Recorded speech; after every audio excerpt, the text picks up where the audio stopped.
Now it is time to discuss section 42. This section 42, as I told earlier, relevancy and effect of judgments, orders or decrees other than those mentioned in section 41. That means now we have to see one by one. Section 40 is relevant to say that when already a judgment is decided, when already a civil or criminal case is decided, judgment, decree or any order is passed, if the same question has arisen in a subsequent case, where the question of taking cognizance of a subsequent case, if it is pending, then that earlier judgment or earlier proceedings outcome in the form of order or decree is relevant under section 40. That is clear. Now section 41 is actually dealing with relevancy of certain judgments in probate matrimonial cases, admiralty cases and also in cases of insolvency proceedings. Now apart from section 41, that means apart from probate, apart from matrimonial cases, apart from admiralty and insolvency cases, now there are some cases which are not coming under these four categories. They will come under section 42. That means section 42 says that even apart from these four categories, other judgments are also relevant in subsequent cases. But the only basic difference between section 41 and 42 is that if in those four categories of section 41, if judgments are coming, then those judgments are conclusive proof. But under section 42, whatever judgment we are giving before the court as an evidence, this is not conclusive proof, but it is subjected to some conditions, subjected to some testimonial conditions by the court of law. So that's why now let us see section 42, which says that relevancy and effect of judgments, orders or decrees other than those mentioned in section 41. It says that if these judgments are made applicable before the court, means yes, they are relevant. They are only relevant when only one condition is there: if they relate to matters of public nature, then only it is relevant. When the question with regard to inquiry of public nature matter is there, in that case only judgments under section 42 are relevant. But such judgments, orders or decrees are not conclusive proof. As I told you, they are subjected to cross examination and further in further opposite party can also give evidence in counter to that.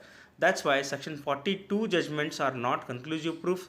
They are not as much important as the judgments are important in section 41.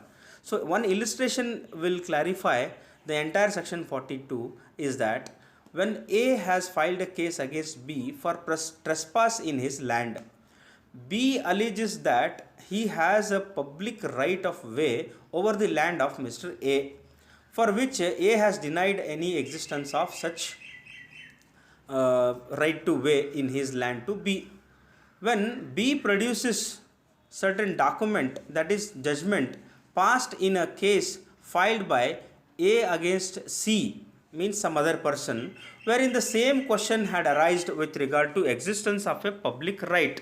When in a suit filed by A against C for the same question of law, that is trespass on the same land in which C alleged the existence of the same right of way, is relevant. That means when A had filed a case against C, in that case it was decided that C was right, there is a public way and A is bound to give way to C. Again same question arises in another case filed by A against B, wherein B also took the same defense that there is a public way. In that case B can produce the judgment passed in A versus C. But this A versus C judgment, it can become a relevant fact in A versus B case, but it cannot become conclusive proof. This is what is the gist of section 42. Now section 43 says that judgments etc. other than those mentioned in section 40 to 42, means 40, 41 and 42 when relevant. They say that judgments, orders or decrees other than those mentioned in sections 40, 41 and 42 are generally irrelevant. because they are actually not falling under the category of either 40 or 41 or 42. That's why these judgments are generally irrelevant. They cannot be placed as an evidence before the court of law in any subsequent case, unless, means there is a condition, unless the existence of such judgment or order or decree is a fact in issue or relevant fact under some other provisions of this enactment. It means those judgments, orders and decrees cannot become relevant in subsequent case as judgments, orders and decrees, but they can become relevant if they are falling under any of the other sections of second chapter or any other section of this enactment. In order to establish the relevancy of this judgment in a subsequent case, then only they are relevant. Otherwise, generally, as per the formula of section 40, 41 and 42, they are not relevant before the court of law. So we understood that which are other cases which are not actually relevant, their judgments are not relevant in the subsequent cases. The last section of this particular part of discussion is section 44, which deals with fraud or collusion in obtaining judgment or incompetency of court may be proved. That means, in case of any party to a suit or other proceeding, he may show that any judgment, order or decree which is relevant under section 40, 41 and 42 and which has been proved by the adverse party already was delivered by the court not competent to deliver it, or was obtained by way of fraud or collusion.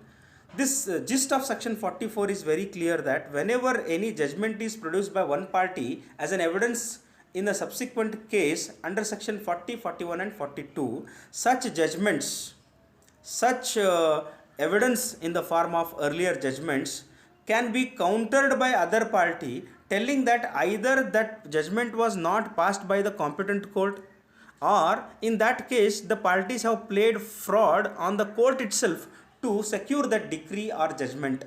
In these two circumstances, the other party can bring counter evidence to show that the judgment which is secured either was not passed by the competent court or actually secured by playing a fraud on the court.